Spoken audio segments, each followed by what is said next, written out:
At the invitation of the district superintendent, Winfield will be among a handful of churches using the narrative lectionary, which looks at the major stories of the Bible starting with Genesis over a 4-year period.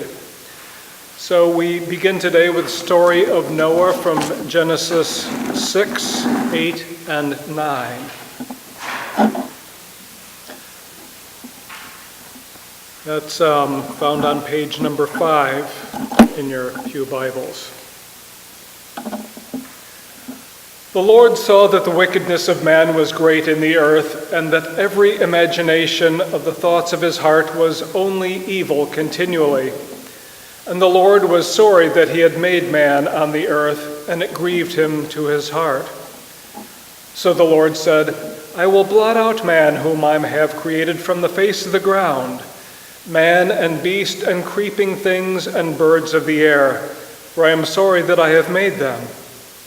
But Noah found favor in the eyes of the Lord. These are the generations of Noah. Noah was a righteous man, blameless in his generation. Noah walked with God. And Noah had 3 sons, Shem, Ham, and Japheth. Now the earth was corrupt in God's sight, and the earth was filled with violence. And God saw the earth, and behold, it was corrupt, for all flesh had corrupted the ways upon the earth. And God said to Noah, I have determined to make an end of all flesh, for the earth is filled with violence through them. Behold, I will destroy them with the earth. Make yourself an ark of gopher wood.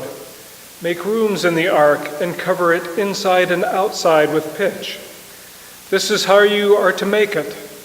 The length of the ark is 300 cubits, its breadth 50 cubits, and its height 30 cubits. Make a roof for the ark and finish it in a cubit above, and set the door of the ark in its side. Make it with lower, second, and third decks. For behold, I will bring a flood of waters upon the earth to destroy all flesh, in which is the breath of life from under heaven. Everything that is on the earth shall die. But I will establish my covenant with you, and you shall come into the ark, you, your sons, your wife, and your sons' wives with you. And of every living thing of all flesh you shall bring 2 of every sort into the ark, to keep them alive with you. They shall be male and female. Of the birds according to their kind, and of the animals according to their kinds. Of every creeping thing of the ground according to its kind, 2 of every sort shall come in to you, to keep them alive. Also take with you every sort of food that is eaten, and store it up, and it shall serve as food for you and for them. Noah did this. He did all that God commanded him. And from chapter 8, at the end of 40 days, Noah opened the window of the ark which he had made, and sent forth a raven, and it went to and fro until the waters were dried up from the earth. And he set forth a dove from him to see if the waters had subsided from the face of the ground. But the dove found no place to set her foot, and she returned to him to the ark, for the waters were still on the face of the whole earth. So he put forth his hand and took her and brought her into the ark with him. He waited another 7 days and again set forth the dove out of the ark. And the dove came back to him in the evening, and lo, in her mouth a freshly plucked olive leaf. So Noah knew that the waters had subsided from the earth. Then he waited another 7 days and sent forth the dove, and she did not return to him any more. And from chapter 9, Then God said to Noah and his sons with him, Behold, I establish my covenant with you and your descendants after you, and with every living creature that is with you, the birds, the cattle, and every beast of the earth with you, as many as came out of the ark. I establish my covenant with you that never again shall all flesh be cut off by the waters of a flood, and never again shall there be a flood to destroy the earth. And God said, This is the sign of the covenant which I make between me and you and every living creature that is with you for all future generations. I set my bow in the cloud, and it shall be a sign of the covenant between me and the earth. When I bring clouds over the earth, and the bow is seen in the clouds, I will remember my covenant, which is between me and you and every living creature of all flesh. And the waters shall never again become a flood to destroy all flesh. When the bow is in the clouds, I will look upon it and remember the everlasting covenant between God and every living creature of all flesh that is upon the earth. God said to Noah, This is the sign of the covenant which I have established between me and all flesh that is upon the earth. May God grant a blessing to our hearing and understanding of the word this morning. I don't know about you, but with as much rain as we have gotten over the past 2 weeks, the story of Noah and the ark seems highly appropriate. We are fortunate that we are not farther south where they have gotten much more rain than we have. The story also made me want to rewatch Evan Almighty for a more modern-day telling of Noah and the flood. While it's done as a comedy, it still held some truths and revelations about faith and faithfulness, appropriate for modern times. And I think Morgan Freeman does a terrific job of portraying God. The story of Noah is a familiar one, but let's unpack it a bit and get a little better look at what's going on, maybe behind the scenes. Now, while we know the story as Noah and the ark, Noah is really a secondary character and one that is not really very fully developed at that. He is just a man introduced to us as one that is righteous in God's sight and that faithfully does what God tells him to do. This is not really a story about Noah. It's primarily a story about God and God's relationship with creation. In the first 2 chapters of Genesis, we see the creation stories of the Bible. In fact, 2 very different stories, but with the same conclusion, that God looked around creation and saw that it was good.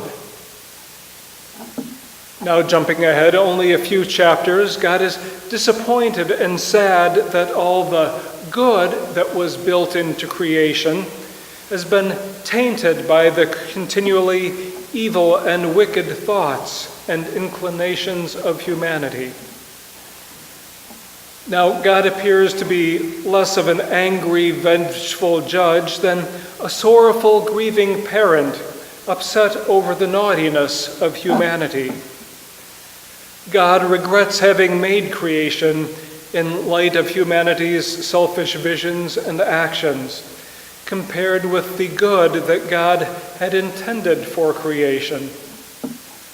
This is not some remote and detached God, but a God that is willing to re-enter the broken creation and start reworking and renewing things from within. God will erase what has been made and begin again with a new, clean slate, much the same way that a potter starts over by reforming a spoiled creation on the potter's wheel. If a wet and muddy recreation can be considered a clean slate, that is. Imagine God using water to wash away the sins of the world. This will not be the last time.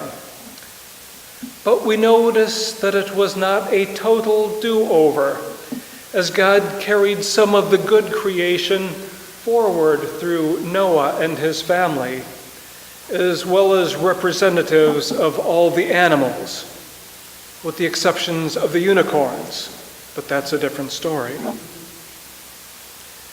Now, Noah was not sinless, but he was a righteous man who attempted to walk faithfully with God. And he apparently developed a very close relationship with his Creator, which he demonstrates in his response to God's direction to build a huge floating zoo. The earth must be cleansed of its unjust and violent ways, and the righteous Noah will play a part in that. And we all know the story of Noah faithfully building and loading the ark, no matter how insane it must have seemed at the time, and then bobbing around for an extended period while God's do-over takes place. And after a while, the waters begin to recede, and the ark comes to rest on a high mountain. And Noah sends forth birds to scout out the area. And eventually, after a series of forays, a dove returns with an olive branch, long considered a symbol of peace, beauty, and new life, showing that the land is habitable once again. Now remember, for the early peoples, that water was a symbol of chaos, an unbridled natural force that struck fear into the hearts of men, as we saw in the first reading from Matthew with Jesus calming the storm. So the story of the flood can be seen as a return to the chaos out of which God made creation. This is a recreation story in which God's blessings return along with the dry land. The flood was an extreme event that God promised never to use again. It shows the faithfulness of God and God's promises to the generations that are to follow. And it is also important to note that this promise is to all people and all living things, as it happened before the establishment of Israel and God's chosen people. And God chose to save plants and animals as well as Noah and his family. I think we are shown in this story a God that is forced into a judgment that God does not want to make. And it shows us a God that goes beyond vengeance to a justice that includes all living things, including plants and animals.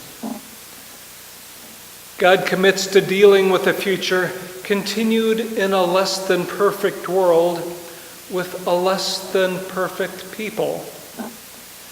We see a God that is willing to save rather than to destroy, and promises to stand by creation in the future.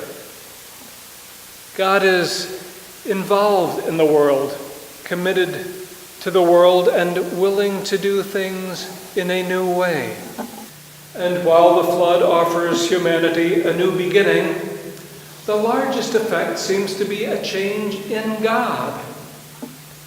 God lays down the destructive bow in the heavens as a reminder and as a promise that God will work with the limitations of humanity in a limited way. God freely limits the use of destructive godly power in battling evil, and must now find different ways to fight wickedness and injustice. God will continue to grieve over humanity's violent and wicked ways, but God will take humanity's suffering into God's own heart and bear it for the sake of the world. God will not destroy the world again, but unfortunately that ability has been left for humanity to discover and control. And humanity now holds that power tenuously in its hands. We see again and again the recurring violence and wickedness in our world that grieves the heart of God. We see the proliferation of nuclear weapons that are in the hands of semi-stable world leaders who would surely unleash them on their enemies if they believed that they themselves would not be destroyed in the following conflagration. It reminds me of the lyrics of a song by Sting some years ago that go, "The only thing that we can do is hope the Russians love their children too." But these days there are an increasing number of countries with nuclear capabilities. And in the meantime, humans continue to ravage the creation that God has given us to sustain life. And we use it in ways that will not allow it to sustain us for much longer, the way that we are using it up.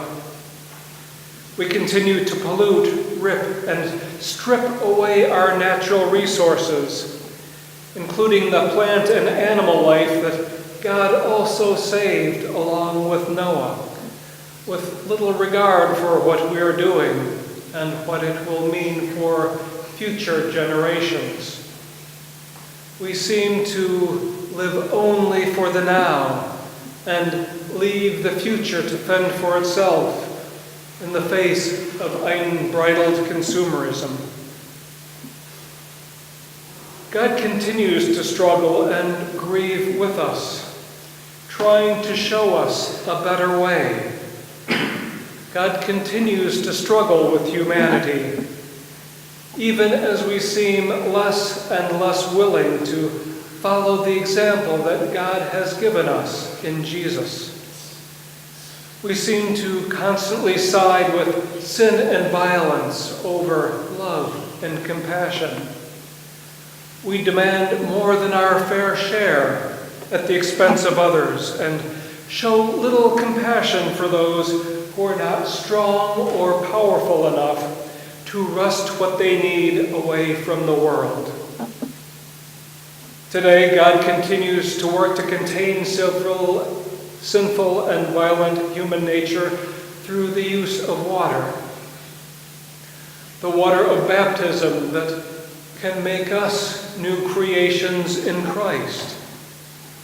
The baptism that can lead to peace and acceptance of God's providence for our lives and the lives of our neighbors. But we are only human and always seem to be wanting more. But God continues to work with us, to struggle and grieve with us when we fall short of the best selves that we were created to be. And the Holy Spirit of God continues to nudge us forward into the ways of peace and righteousness that only comes with a right relationship with God, like Noah had. Like Noah, we are not perfect. We continue to sin. Yet we also continue to struggle to overcome our sinfulness and walk a walk with God that is more faithful than not. And God will continue working with us despite our limitations, leading us on to a perfection that Wesley believes that we are somehow capable of attaining with God's help. Thanks be to God for God's grace, faithfulness, and forgiveness. And thanks be for the gift of God's Word and God's Son, Jesus, who also was involved in recreating the earth through water and the Spirit, who was also willing to take humanity's sin upon himself so that we can be redeemed and reconciled with God. The flood is over, but the work of reconciliation and renewal of creation goes on. May we respond to God righteously and faithfully as Noah did. Amen.